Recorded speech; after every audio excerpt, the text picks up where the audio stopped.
Assalamualaikum warahmatullahi wabarakatuh. Terima kasih atas kesempatan yang diberikan. Perkenalkan, nama saya Ruli Ismail dari Perbankan Syariah. Pada kesempatan kali ini saya akan menjelaskan tentang beberapa poin sedikit tentang hasil dari makalah saya yang berjudul Kerangka Pemikiran dan Kajian Teori.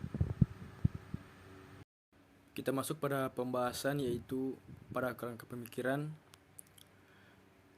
Kerangka pemikiran adalah landasan konseptual yang digunakan untuk menjelaskan masalah penelitian, tujuan penelitian, dan hipotesis atau pertanyaan penelitian.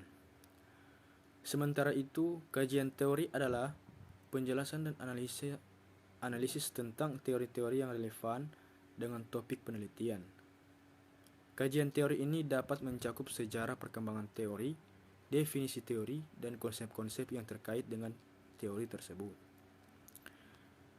Pada kerangka pemikiran merupakan suatu konsep yang digunakan dalam penelitian sebagai acuan atau landasan bagi pengumpulan data dan analisis.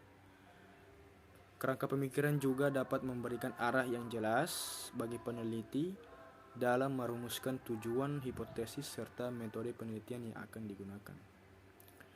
Kerangka pemikiran atau framework adalah konsep atau model teoritis yang digunakan untuk mengarahkan atau memberikan panduan dalam menjawab pertanyaan penelitian. Kerangka pemikiran sangat penting dalam sebuah penelitian karena memberikan dasar teoritis yang kuat dan menjelaskan hubungan antara variabel-variabel dalam penelitian.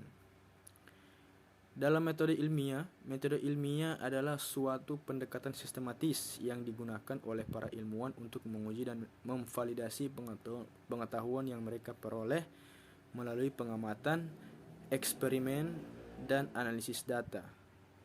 Dalam memahami metode ilmiah, perlu diingat bahwa metode ilmiah merupakan proses yang terus-menerus dan terbuka terhadap kritik dan revisi.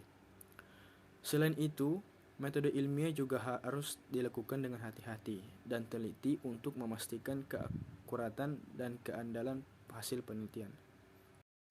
Kita lanjut pada kajian teori. Kajian teori adalah suatu proses analisis dan interpretasi teori-teori yang telah ada dalam suatu bidang ilmu pengetahuan atau disiplin ilmu tertentu. Tujuan dari kajian teori adalah untuk memahami secara mendalam konsep-konsep yang terdapat dalam teori, mengidentifikasi kelemahan dan kekuatan teori, serta mempertimbangkan bagaimana teori dapat diterapkan dalam konteks praktis. Kajian teori ini biasanya dilakukan dalam bidang ilmu sosial dan humaniora, seperti sosiologi, psikologi, antropologi, ilmu politik, dan sebagainya. Namun kajian teori juga dapat dilakukan dalam bidang ilmu alam seperti fisika, biologi, dan kimia. Proses kajian teori melibatkan langkah-langkah seperti identifikasi teori yang relevan, pembacaan teks-teks yang terkait dalam teori, pengembangan pemahaman yang tentang konsep-konsep dalam teori, dan pembuatan kesimpulan tentang kelemahan dan kekuatan teori. Kajian teori juga dapat melibatkan pengujian teori dalam konteks empiris atau pengembangan teori baru berdasarkan kajian literatur.